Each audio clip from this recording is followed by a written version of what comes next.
নির্বাচনকে কেন্দ্র করে রাজনৈতিক দলগুলোর বাড়ছে কাদা ছোড়াছুড়ি। যে কোনো অস্থিতিশীল পরিস্থিতি সৃষ্টি হলে সুযোগ নেবে দেশি বিদেশি ষড়যন্ত্রকারীরা। তাই যে কোনো সংঘাত ঠেকাতে রাজনৈতিক দলগুলোকে দায়িত্বশীল ভূমিকা পালন করতে হবে বলছেন রাজনীতি বিশেষজ্ঞরা। ফেব্রুয়ারি মাসে অনুষ্ঠিত হতে যাচ্ছে ত্রয়োদশ জাতীয় সংসদ নির্বাচন। এরই মধ্যে প্রার্থীরা প্রচারণা চালাচ্ছেন। এদিকে নির্বাচন যতই এগিয়ে আসছে দলগুলোর মধ্যে কাদা ছোড়াছুড়ি বাড়ছে। একদল অন্য দলের বিরুদ্ধে অপপ্রচার, বিদ্বেষমূলক বক্তব্য ছড়াচ্ছে। অনেক সময় তা রূপ নিচ্ছে সহিংসতায়।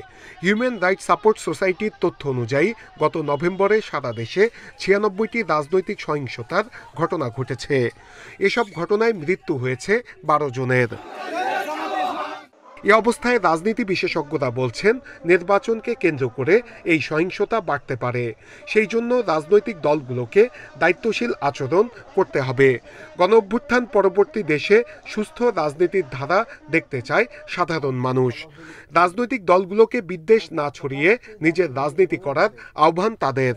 এই যে মৌখিকভাবে যে একে অপরকে ছোট করছে এবং অসম্মানিত করছে, এটা কিন্তু পরবর্তীতে মানে শারীরিক সহিংসতায় রূপান্তরিত হতে পারে। তখন কিন্তু সবার জন্য ক্ষতি হয়ে দাঁড়াবে। এইটা এখনো রাজনৈতিক দলগুলো বুঝতে পারছে না। এদিকে নির্বাচনকে কেন্দ্র করে সহিংসতা হলে দেশি বিদেশি ষড়যন্ত্রকারীরা সুযোগ নেবে। লাভবান হবে পতিত ফ্যাসিবাদী শক্তির।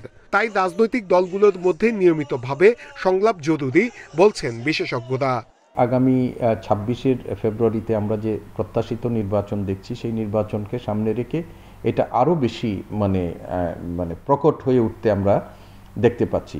এক রাজনৈতিক দল আরেক রাজনৈতিক দলের বিরুদ্ধে যেভাবে বিষেধগার করছে এবং সত্য অসত্য মিলিয়ে জনগণকে বিভ্রান্ত করার যে চেষ্টা করছে, সেটা খুবই দুঃখজনক।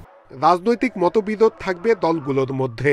সেই সঙ্গে দেশের কল্যাণে নির্বাচনকে সামনে রেখে ঐক্যবদ্ধ ভূমিকার প্রয়োজন, এমনটাই বলছেন বিশ্লেষকরা। নূরে আলম, ইন্ডিপেন্ডেন্ট নিউজ, ঢাকা।